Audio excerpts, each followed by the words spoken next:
Hello friends, आज की इस वीडियो में हम डिस्कस करने जा रहे हैं सेक्शन 54। जी, सेक्शन 54 इनकम टैक्स का एक ऐसा सेक्शन है जो कि बेसिकली आपको एग्जम्पशन दिलाता है in case of capital gain on sale of residential house. तो इस सेक्शन को आज हम डिस्कस करेंगे, कोशिश करेंगे कि सारे के सारे प्रोविजन जो भी सेक्शन में उसको स्टार्टिंग टू एंड हम इसको डिस्कस करें इस वीडियो के अंदर, और आपको ये वीडियो अच्छा लगे, इंटरेस्टिंग लगे और नॉलेजेबल लगे। तो चलिए स्टार्ट करते हैं सेक्शन। देखिए, exemption from capital gain on sale of residential house means, देखिए सबसे पहले हम सेक्शन को स्टार्ट करने से पहले इसकी हेडिंग से ही समझते हैं कि इसमें है क्या। यानी सेक्शन 54 जो है वो एक एग्जेम्पशन का सेक्शन है, और ये एग्जेम्पशन किस चीज से मिलेगी आपको? ये एग्जेम्पशन मिलेगी आपको कैपिटल गेन से। यानी कैपिटल गेन आपका कुछ आ रहा होगा, और अगर आप सेक्शन 54 में लिखी गई बातों को पूरा कर दे, यानी उसके प्रोविजंस को फॉलो करें, तो उस केस में आप कैपिटल गेन से एग्जेम्पशन ले सकते हैं। अब ये कैपिटल गेन से एग्जेम्पशन लेंगे तो सबसे पहले कैपिटल गेन कैलकुलेट हो रहा होगा। तो देखिए क्या, किस चीज के ऊपर ये कैलकुलेट हो रहा है? ये हो रहा है सेल ऑफ रेसिडेंशियल हाउस। इसका क्या मतलब हुआ कि असेसी ने कोई रेसिडेंशियल हाउस सेल किया और उसके ऊपर कैपिटल गेन आ गया, तो उस कैपिटल गेन से एग्जेम्पशन मिल सकती है सेक्शन 54 के अकॉर्डिंग। तो अब स्टार्ट करते हैं सेक्शन। देखिए, सबसे पहले सेक्शन 54 जो है ये किस असेसी के लिए एग्जेम्पशन प्रोवाइड करवाता है? तो इंडिविजुअल एंड एचयूएफ। यानी इस सेक्शन का बेनिफिट सिर्फ और सिर्फ इंडिविजुअल पर्सन उठा सकते हैं और एचयूएफ उठा सकते हैं। यानी ये सेक्शन अदर देन इंडिविजुअल और एचयूएफ को बेनिफिट नहीं देता। सिर्फ और सिर्फ इंडिविजुअल और एचयूएफ ही इस सेक्शन का बेनिफिट ले सकते हैं। तो सबसे पहली बात जो हमने इस सेक्शन के बारे में सीखी कि ये सेक्शन सिर्फ इंडिविजुअल और एचयूएफ पे अप्लाई होता है और उन्हीं को बेनिफिट मिलेगा इस सेक्शन के अकॉर्डिंग। तो देखिए, एसेट कौन सा सेल होगा, यानी ये किस एसेट के सेल होने पे अप्लाई होता है सेक्शन 54। तो देखिए, एसेट जो यहां पे सेल होता है वो रेसिडेंशियल हाउस होता है। इसका मतलब अगर कोई इंडिविजुअल पर्सन घर बेचता है तो ये सेक्शन उसके ऊपर अप्लाई हो सकता है। और घर भी कैसा होना चाहिए? Long term capital asset. यानी अगर किसी का residential house short term capital asset है तो उस केस में आपका सेक्शन 54 का एग्जेम्पशन नहीं मिलेगा। जो रेसिडेंशियल हाउस सेल हो रहा है वो लॉन्ग टर्म कैपिटल एसेट होना चाहिए। तो जब भी कोई लॉन्ग टर्म कैपिटल एसेट अगर सेल होता है तो उस पर कैपिटल गेन कैसे आएगा? Long term capital gain. तो देखिए, थर्ड पॉइंट में कैपिटल गेन कैसा होना चाहिए जिससे ये एग्जेम्पशन मिलेगा? Long term capital gain. तीनों पॉइंट को अगर हम कंबाइन करें तो सेक्शन 54 का एग्जेम्पशन इंडिविजुअल असेसी को मिलता है अगर वो रेसिडेंशियल हाउस सेल करे, और रेसिडेंशियल हाउस सेल करने पे उसका गेन कैसा होना चाहिए? लॉन्ग टर्म कैपिटल गेन होना चाहिए। अब अगर एग्जेम्पशन लेना है असेसी को, क्योंकि सेल किया उसने घर और उस पर लॉन्ग टर्म कैपिटल गेन निकल चुका है, अगर कुछ नहीं करेगा तो उस लॉन्ग टर्म कैपिटल गेन पे टैक्स पे करना होगा। तो सेक्शन 54 कहता है आपका टैक्स बच सकता है अगर आप इन्वेस्ट कर दें। किसमें इन्वेस्ट कर दें? रेसिडेंशियल हाउस को परचेज करने में अपने पैसे को इन्वेस्ट कर दे। जो भी आपने सेल प्रोसीड रिसीव किया है घर बेच के, अगर आप सेक्शन 54 में एग्जेम्पशन लेना चाहते हैं तो उस पैसे को इन्वेस्ट कर दे रेसिडेंशियल हाउस को परचेज करने के लिए या फिर कंस्ट्रक्शन कराने के लिए। तो सेक्शन 54 कहता है कि अगर किसी असेसी ने, किसी इंडिविजुअल पर्सन ने अपना घर बेचा है और उसका लॉन्ग टर्म कैपिटल गेन आ रहा है, तो इस केस में उसको एग्जेम्पशन मिल सकती है उस गेन से। यानी उसको उस गेन पे टैक्स नहीं पे करना पड़ेगा अगर वो पर्सन उस सेल प्रोसीड को इन्वेस्ट कर देता है एक अनदर रेसिडेंशियल हाउस को खरीदने में। अगर आप देखिए तो इसके ब्रैकेट में मैंने लिखा है 1, यानी यहां पे आप एक से ज्यादा घर नहीं खरीद सकते एग्जेम्पशन लेने के लिए। अगर आपको एग्जेम्पशन लेना है, आप घर परचेस कर रहे हैं, तो सिर्फ एक घर खरीद के ही एग्जेम्पशन आपको लेना पड़ेगा। यानी आप ये नहीं कह सकते कि मैं 2 घर खरीद लूं मुझे एग्जेम्पशन मिल जाएगा, क्या? नहीं, सिर्फ एक घर का एग्जेम्पशन मिलेगा। हालांकि इसके आगे मैंने स्टार लगा रखा है क्योंकि इसके ऊपर कुछ कंडीशन है जो कि मैं बाद में डिस्कस करूंगा, अभी वीडियो के एंड में डिस्कस करूंगा इसको। कि अभी आपके लिए सिर्फ इतना कि अगर कोई इंडिविजुअल पर्सन अपना हाउस बेचता है और उस हाउस को बेचने के बाद उसका लॉन्ग टर्म कैपिटल गेन निकल के आता है, सेक्शन 54 उसको इस केस में एग्जेम्पशन दिला सकता है अगर वो पर्सन इन्वेस्ट करे उस पैसे को रेसिडेंशियल हाउस को परचेज करने के लिए ही। तो भैया गवर्नमेंट ने बोला कि अगर कोई इंडिविजुअल पर्सन अपना घर बेच रहा है, क्यों? क्योंकि वो घर छोटा हो गया उसके लिए, उसको दूसरा घर चाहिए, बढ़िया लोकेशन में चाहिए या बड़ा चाहिए, तो इस केस में हम उससे टैक्स नहीं लेंगे अगर वो एक घर को बेच के दूसरा घर खरीद ले, तो सेक्शन 54 में उसका एग्जेम्पशन उसको दे दिया जाएगा। तो यही कंसेप्ट है इसके पीछे कि अगर आपने एक घर बेचा, उस पर कैपिटल गेन आ गया, लेकिन अगर आपने उस बेचे हुए पैसे से दूसरा घर खरीद लिया तो उस केस में हम आपको एग्जेम्पशन देंगे अंडर सेक्शन 54। अब देखना है कि जो रेसिडेंशियल हाउस में इन्वेस्टमेंट करना है उसके लिए कितना टाइम अलाउड है। तो देखिए, अगर आप रेसिडेंशियल हाउस परचेज करना चाहते हैं तो सेल डेट से 1 साल पहले तक अगर आपने परचेज किया है तो भी एग्जेम्पशन मिल जाएगा, या फिर सेल डेट के विद इन 2 ईयर तक भी आप परचेज कर सकते हैं। तो देखिए क्या लिखा है, विद इन 1 ईयर बिफोर और 2 year after the date of transfer, यानी जो भी आपकी डेट ऑफ ट्रांसफर है या डेट ऑफ सेल है उससे 1 साल पहले तक या फिर उससे 2 साल बाद तक अगर आप चाहो तो घर खरीद सकते हो। आपको अलाउड है इतना टाइम, इस टाइम के अकॉर्डिंग आप परचेज कर सकते हो। अगर आप कहते हैं कि नहीं मुझे घर खरीदना नहीं, मुझे तो घर बनाना है, तो उस केस में जो डेट ऑफ ट्रांसफर है वहां से आपको 3 साल तक का समय दिया जाता है घर बनाने के लिए। तो अगर आप रेसिडेंशियल हाउस परचेज करना चाहते हैं तो सेल डेट से 1 साल पहले तक भी अगर कोई घर आपने खरीदा है तो उसका आप एग्जेम्पशन क्लेम कर सकते हैं। इसी तरीके से डेट ऑफ ट्रांसफर से विद इन 2 ईयर तक भी आप घर खरीद सकते हैं। लेकिन अगर आप घर बनाना चाहते हैं तो उस केस में आपके पास जो टाइम है वो डेट ऑफ सेल से 3 साल तक का टाइम दिया गया है कि within 3 year from the date of transfer आपको घर बनाना होगा। ठीक है, तो अगर आपने इन्वेस्टमेंट कर दिया, विद इन टाइम कर दिया, तो अब नेक्स्ट क्वेश्चन है कि एग्जेम्पशन कितना मिलेगा। तो देखिए, एग्जेम्पशन आपको मिलता है जितना भी आप इन्वेस्टमेंट करते हैं उतना, या फिर लॉन्ग टर्म कैपिटल गेन के बराबर। देखिए क्या मतलब हुआ इसका कि जितना भी आप इन्वेस्ट करोगे वो फिगर लिखिए और जो भी आपका लॉन्ग टर्म कैपिटल गेन है वो फिगर लिखिए, दोनों कंपेयर करिए और जो भी कम आता है उतने का आप एग्जेम्पशन ले लीजिए। मींस मेरा कहने का मतलब ये है कि सपोज आपका लॉन्ग टर्म कैपिटल गेन जो है वो 80 लाख रुपीस का है और आपने 50 लाख रुपए का इन्वेस्टमेंट किया तो आपको एग्जेम्पशन कितनी मिलेगी, 50 लाख। बैलेंस 30 लाख पे आपको लॉन्ग टर्म कैपिटल गेन पे आपको टैक्स देना होगा। तो 80 लाख रुपए आपका लॉन्ग टर्म कैपिटल गेन था, इन्वेस्टमेंट आपने 50 लाख कर दी, बचा हुआ 30 लाख जो है उस पर आपको टैक्स देना पड़ेगा। अगर सपोज आपने इन्वेस्टमेंट यहां कर दिया 90 लाख रुपए का, तो उस केस में आपको कितना एग्जेम्पशन मिलेगा, आपको उस केस में एग्जेम्पशन मिलेगा 80 लाख रुपीस का, और आपका जो लॉन्ग टर्म कैपिटल गेन आएगा वो फिर 0 आएगा। तो सर इस बार तो इन्वेस्टमेंट हमने 90 लाख का किया लेकिन एग्जेम्पशन 80 लाख का क्यों मिला? क्योंकि एग्जेम्पशन कभी भी कैपिटल गेन से ज्यादा तो नहीं मिल सकता ना। तो देखिए उसी के लिए ये एक फॉर्मूला बना दिया कि या तो जब अमाउंट आपने इन्वेस्ट किया वो लिखिए और इसको लॉन्ग टर्म कैपिटल गेन के साथ कंपेयर करिए और दोनों में जो भी कम होगा उतना ही एग्जेम्पशन आप क्लेम कर लीजिए एज पर सेक्शन 54। चलिए फिर नेक्स्ट पॉइंट देखते हैं, कैपिटल CGAS। ये क्या होता है? देखिए capital gain account scheme, capital gain account scheme को ही हमने लिखा है capital gain account scheme CGAS। तो वैसे तो असेसी के पास ऑप्शन होता है कि वो ये जो घर खरीद रहा है एग्जेम्पशन लेने के लिए या फिर घर बना रहा है उसके लिए टाइम दिया गया है उसको 2 साल घर बनाने के लिए, खरीदने के लिए और 3 साल घर बनाने के लिए। लेकिन एक्चुअल में जो असेसी है उसको अपनी रिटर्न फाइल करनी होती है इनकम टैक्स की असेसमेंट ईयर के 31 जुलाई तक। जैसे मैं एक एग्जांपल लेता हूं,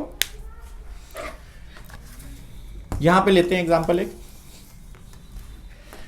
कि सपोज किसी इंडिविजुअल पर्सन ने अपना घर 20 अक्टूबर 2021 को सेल कर दिया और सेल करने के बाद इस पे लॉन्ग टर्म कैपिटल गेन आया 30 लाख रुपीस का। अब इस डेट को अगर उसने सेल किया है तो इसको जो टाइम अलाउड है इन्वेस्टमेंट करने का वो यहां से लेके 3 साल तक अलाउड है, यानी 19 अक्टूबर 2021 से 22, 23, 24, 2024 इस डेट तक वो कंस्ट्रक्ट कर सकता है अपना घर, मैक्सिमम टाइम यहां तक अलाउड है। लेकिन जो इस साल की, ये साल कौन सा हमारा 21-22, इस साल की जो इनकम टैक्स की रिटर्न फाइल करनी है उसकी लास्ट डेट है 31/7/2022 यानी असेसमेंट ईयर का जुलाई। तो इस डेट तक उसको रिटर्न फाइल करनी पड़ेगी। अगर उसने एक्चुअल में इस डेट से पहले कोई इन्वेस्ट कर दिया तब तो वो एग्जेम्पशन ले लेगा, लेकिन अगर उसने इस डेट से पहले तक इन्वेस्टमेंट नहीं की क्योंकि उसके पास यहां तक का टाइम अलाउड था तो उस केस में वो एग्जेम्पशन नहीं ले पा रहा था क्योंकि इन्वेस्टमेंट तो हुई नहीं ना, आपने घर ना तो खरीदा ना बनाया तो एग्जेम्पशन कैसे ले लेंगे। तो गवर्नमेंट ने देखा कि टाइम तो इतना अलाउड है, गवर्नमेंट के हिसाब से टाइम इतना अलाउड है, लेकिन एक्चुअल में एसएससी को इन्वेस्टमेंट इसी डेट तक करनी पड़ रही थी, तो इसीलिए उसको ये टाइम मिल जाए, इसीलिए यहां पे गवर्नमेंट ने एक कंसेप्ट दिया कि आप कैपिटल गेन अकाउंट स्कीम के नाम से एक अकाउंट खुलवाइए। Capital gain account scheme 1988, capital gain account scheme 1988 के अकॉर्डिंग एक अकाउंट खुलवाइए किसी भी नेशनलाइज्ड बैंक्स में, और उसमें जो भी पैसा आप घर के लिए इन्वेस्ट करना चाहते हैं उसमें डिपॉजिट कर दीजिए रिटर्न फाइलिंग डेट से पहले। इसको कहते हैं return filing date, due date of filing of return. इस डेट से पहले अगर आप रिटर्न फाइल करेंगे तो आपको कोई पेनल्टी वगैरह नहीं लगती है, ठीक है ना।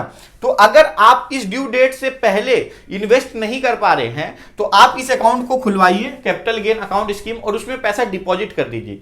जितना भी पैसा आप कैपिटल गेन अकाउंट स्कीम में डिपॉजिट करेंगे उतने पैसे का गवर्नमेंट आपको एग्जेम्पशन दे देगी, ये मानते हुए कि आपने इन्वेस्टमेंट कर दिया है। इसके बाद एसएससी की ये ड्यूटी होती है कि एक बार आपने एग्जेम्पशन क्लेम कर लिया तो इस टाइम से पहले आप उस पैसे को उस अकाउंट से निकालें और आप रेसिडेंशियल हाउस की कंस्ट्रक्शन या फिर परचेज में उस पैसे को लगाएं। अगर एसएससी ने ऐसा किया तब तो ओके, लेकिन अगर एसएससी ने उस पैसे को निकाला और उसको घर को खरीदने या बनाने के अलावा कहीं और यूज कर लिया, सपोज कार परचेज कर ली या बिजनेस में लगा दिया या हॉलीडेज में खर्च कर दिए, तो उस केस में हम मानेंगे कि एसएससी ने उस पैसे का गलत इस्तेमाल किया है, या फिर हम कहेंगे कि एसएससी ने उस पैसे का मिस यूटिलाइजेशन किया है। तो जिस भी साल एसएससी ने पैसा विड्रॉ किया और घर में ना लगा के, घर खरीदने या बनाने में ना लगा के किसी अदर पर्पस में यूज करा, तो उस साल जितना भी पैसा वो मिस यूटिलाइज करेगा विड्रॉ करके, वो दोबारा से लॉन्ग टर्म कैपिटल गेन बन जाएगा इन दैट ईयर। किस साल में? जिस साल में विड्रॉ कर रहा है और दूसरे पर्पस में यूज कर रहा है, तब हम क्या मानेंगे कि वो पैसा क्या हुआ? Misutilise. और मिस यूटिलाइज होगा तो वो दोबारा से क्या बन जाएगा? Long term capital gain. किस साल बनेगा? जिस साल अपने पैसा निकाला और उसका मिस यूटिलाइज किया। इसी तरीके से सपोज अगर पैसा आपने 30 लाख रुपए सपोज यहां पे आपने डिपॉजिट कर दिए कैपिटल गेन अकाउंट स्कीम में, और आपने 30 लाख का एग्जेम्पशन लेके जीरो कर लिया अपना टैक्स। अब आपकी ड्यूटी थी कि ये 30 लाख जो आपने इसमें डिपॉजिट करा है उसको निकाल के आप इन्वेस्ट करेंगे घर बनाने या घर खरीदने में। इस डेट तक आप घर बना सकते हैं। आपने इस पैसे से 10 लाख रुपए निकाला और इसका मिस यूटिलाइज कर लिया। कब कर लिया? सपोज आपने कर लिया 4 अप्रैल 2023 में। 4 अप्रैल 2023 में आपने 10 लाख रुपए विड्रॉ किया और उसका इस्तेमाल घर बनाने या खरीदने के अलावा कहीं और कर लिया, सपोज कार परचेज कर लिया आपने, तो उस केस में लॉन्ग टर्म कैपिटल गेन बन जाएगा 10 लाख रुपए का प्रीवियस ईयर 23-24 में। क्यों? क्योंकि आपने पैसे का मिस यूटिलाइज किया। और बचा हुआ मान लीजिए 20 लाख आपने निकाला ही नहीं, अकाउंट में पड़ा रह गया, तो फिर हम इस डेट तक वेट करेंगे। जैसे ही ये डेट निकल जाएगी, यानी आपका टाइम खत्म हो गया इस पैसे को यूज करने का, जैसे ये डेट निकल जाएगी बचा हुआ 20 लाख को हम कहेंगे अनयूटिलाइज अमाउंट, यानी ऐसा पैसा जो कि आपने एग्जेम्पशन तो क्लेम कर लिया लेकिन उसका यूटिलाइज आपने नहीं किया। किस पर्पज में? घर खरीदने या फिर घर बनाने के लिए आपने उस पैसे का यूटिलाइज नहीं किया, तो इस पैसे को हम कहते हैं अनयूटिलाइज अमाउंट। और ये पैसा भी लॉन्ग टर्म कैपिटल गेन बन जाएगा जैसे ही ये टाइम पीरियड ओवर होगा। तो सपोज 20 लाख अकाउंट में पड़े हुए थे, तो ये प्रीवियस ईयर 24-25 में 20 लाख रुपए का लॉन्ग टर्म कैपिटल गेन माना जाएगा। तो ये एक एग्जांपल लेके मैंने आपको समझाया है कि अगर आपका वो टाइम खत्म हो जाता है तो जितना भी पैसा आपके अकाउंट में पड़ा होता है जो कि आपने यूज नहीं किया वही पड़ा होगा, ऑब्वियस सी बात है, और उसका आपने एग्जेम्पशन भी ले रखा है पहले, तो वो पैसा दोबारा से बन जाएगा आपका long term capital gain after the expiry of the prescribed time. ठीक है, तो आपको आई थिंक सारा कुछ समझ में आ रहा है। अब देखिए एक बार स्टार्टिंग टू एंड डिस्कस कर ले। सेक्शन 54 में जो एग्जेम्पशन मिलता है वो किसी इंडिविजुअल एसएससी को मिलेगा। कब मिलेगा? जब वो अपना घर बेचता है और उस घर को बेचने पे उसका लॉन्ग टर्म कैपिटल गेन आता है। अब अगर उसको एग्जेम्पशन लेना है सेक्शन 54 में तो उसको इन्वेस्ट करना होगा दूसरे घर को खरीदने या बनाने में। तो या तो आप खरीदिए या फिर बनाइए कोई दूसरा रेसिडेंशियल हाउस, और यहां पे लिखा है 1, यानी एक ही घर आप खरीद सकते हैं या बना सकते हैं। बाकी मैंने कहा था कि इसको हम बाद में डिस्कस करेंगे, तो वो करेंगे अभी discuss.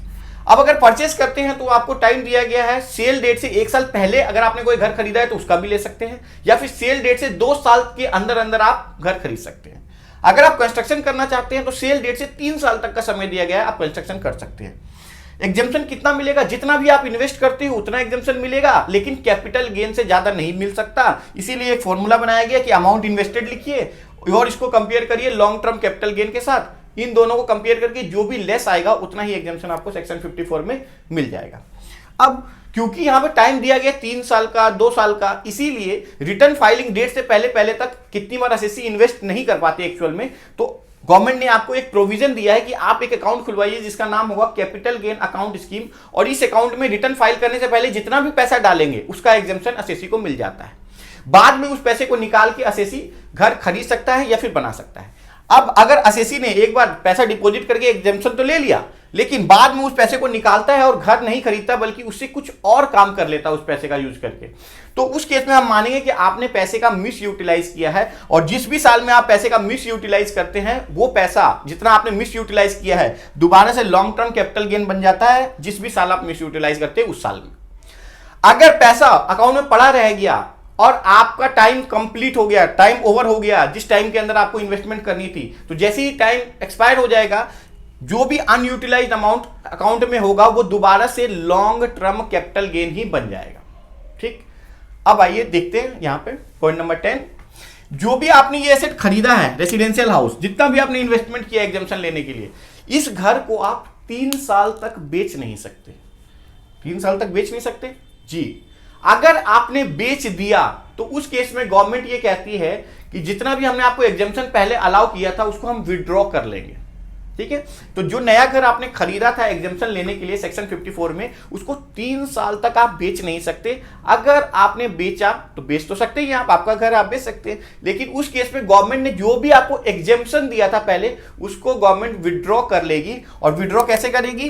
Cost of acquisition minus exemption earlier allowed, ये एक मेथड है जिसके द्वारा वो आपसे एग्जेम्पशन विड्रॉ करेगी। यानी अगर 3 साल तक आपने उस नए घर को रखा फिर बेचा तो एग्जेम्पशन विड्रॉ नहीं होगा, लेकिन अगर आपने एग्जेम्पशन लिया और 3 साल से पहले ही उस घर को सेल कर दिया तो उस केस में जब आप उस घर का कैपिटल गेन निकालोगे सेल करते समय, तो जो भी उस घर की कॉस्ट ऑफ एक्विजिशन आपकी होगी जिसका आपने एग्जेम्पशन क्लेम किया हुआ है, उसमें से जितना भी आपने पहले एग्जेम्पशन लिया है उसको माइनस कर देंगे और जो भी अमाउंट आएगा वो आप उस घर की नई कॉस्ट मानी जाएगी। चलिए एक एग्जांपल लेते हैं। सपोज आपका कैपिटल गेन 30 लाख का आ रहा था और आपने एक घर खरीदा 30 लाख में ही और एग्जेम्पशन लेके 0 कर लिया कैपिटल गेन। अब उस घर की कॉस्टिंग 30 लाख है। अब ये नया घर आपको 3 साल तक नहीं बेचना चाहिए था, लेकिन सपोज आपने एग्जेम्पशन तो ले लिया 30 लाख का, उसके बाद 1 साल के बाद ही उस घर को 35 लाख रुपए में आप बेच रहे हो, 35 लाख में। तो अब जब घर बेचोगे तो कैपिटल गेन कैलकुलेट होगा, तो फिर आपने कैपिटल गेन निकालना शुरू किया, आपने लिखा फुल वैल्यू ऑफ कंसीडरेशन या फिर सेल कंसीडरेशन 35 लाख। अब क्योंकि ये 1 साल के बाद ही आप बेच रहे हो तो ये शॉर्ट टर्म है, तो आपने नीचे लिखा कॉस्ट ऑफ एक्विजिशन कितना 30 लाख। लेकिन जैसे ही आप 30 लाख लिखने जा रहे हो इस सेक्शन ने आपको बोला कि नहीं, क्योंकि आपने 3 साल से पहले घर बेच दिया है इसीलिए हम एग्जेम्पशन विड्रॉ करेंगे। और कैसे करेंगे? जो भी इस घर का कॉस्ट ऑफ एक्विजिशन है उसमें से आप एग्जेम्पशन अर्लियर अलाउड, जितना भी पहले आपने इस घर के लिए एग्जेम्पशन लिया तो वो माइनस करेंगे। तो अब जैसे मैं 30 लाख माइनस करने जा रहा हूं तो उससे पहले मुझे क्या करना पड़ेगा? 30 लाख माइनस जितना भी पहले मैंने इस घर के लिए एग्जेम्पशन लिया था, तो मैंने कितना एग्जेम्पशन लिया था? 30 लाख ही लिया था। तो 30 लाख माइनस 30 लाख यानी इस घर की अब कॉस्ट कितनी माइनस होने जा रही है? 0 कॉस्ट वहां पे माइनस हो रही है।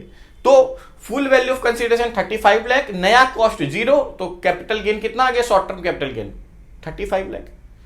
तो इस तरीके से एग्जेम्पशन विड्रॉ कर दिया जाएगा अगर आपने 3 साल से पहले इस घर को बेचा। तो जो भी इस घर की कॉस्ट होगी उसमें से जितना भी आपने एग्जेम्पशन लिया है उसको माइनस करके नया कॉस्ट निकाला जाएगा उस घर का। ठीक है, तो ये है हमारा टॉपिक। अब इसके साथ ये रह गया हमारा, ये इसको डिस्कस हमने अभी नहीं किया कि हमें बोला गया था कि एक ही घर हम खरीद सकते हैं। आइए इस पॉइंट को भी डिस्कस कर लेते हैं।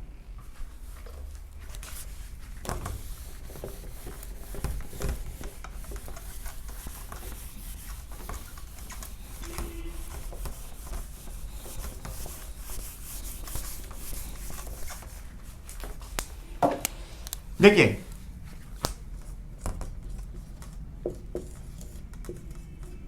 सेक्शन 54 का एग्जेम्पशन हम लॉन्ग टर्म कैपिटल गेन से ले रहे थे, जो कि हमने घर बेचा था उसके बाद आया था।